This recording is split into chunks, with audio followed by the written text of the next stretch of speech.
Hey, today's notes are on factoring by grouping. So what you're going to see is something that looks like number 1 right here. You have 15m to the third plus 3m to the second minus 25m minus 5. So you have 4 terms, right? 1, 2, 3, 4. What you're going to do is take the first 2 terms and look for what their greatest common factor is. So those 2 terms are both divisible by 3. And you can take as many as 2 m's out because it's m squared here. So if I do that, what's left? 3 times what gives me 15? 3 times 5. Okay? To go from m to the second to m to the third, I need an m here.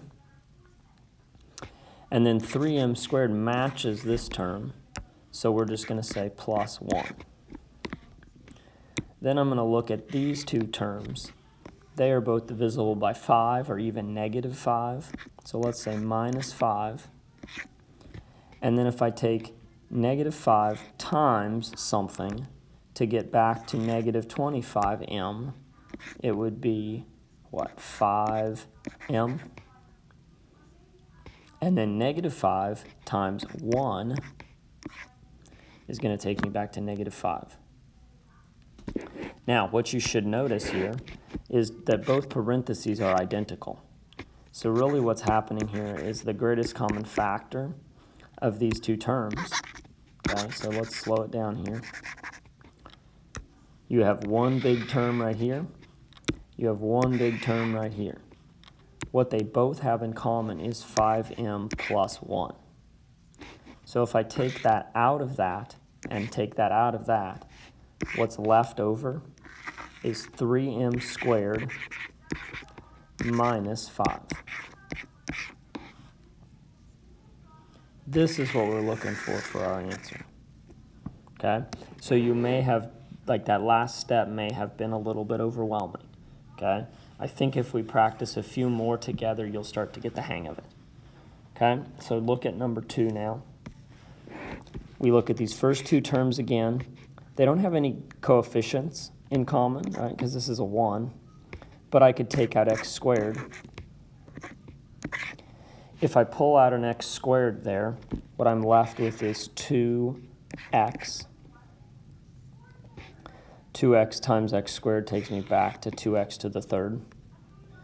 And then x squared and x squared here, that means this is going to be a 1. Then, look at this next set. They have negative 2 in common.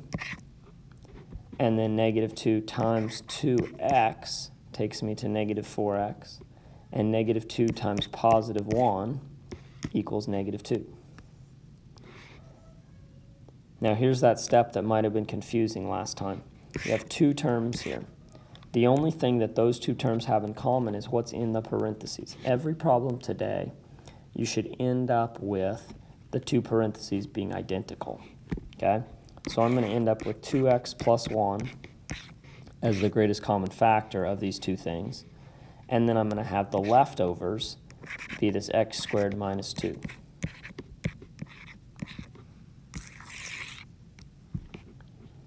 Okay?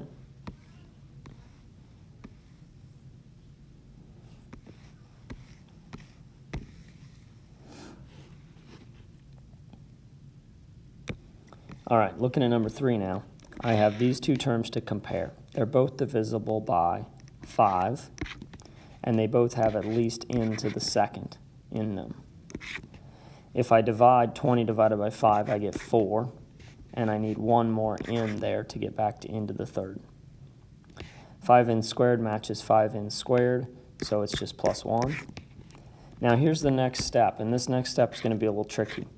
We have 4n plus 1. What do those have in common? 4 and 1, you can't divide anything there, just a 1. And there's not any n's here to take out. So all we can do is just say plus 1. And then the parentheses, as it matches here, is just going to be 4n plus 1. Right? Because take a look at this. If I take 1 times 4n, I get 4n. 1 times 1, I get 1.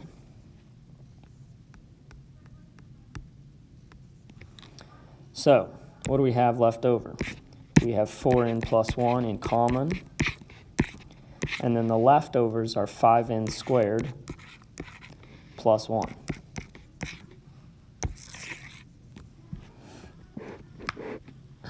All right, one more for practice. Last problem.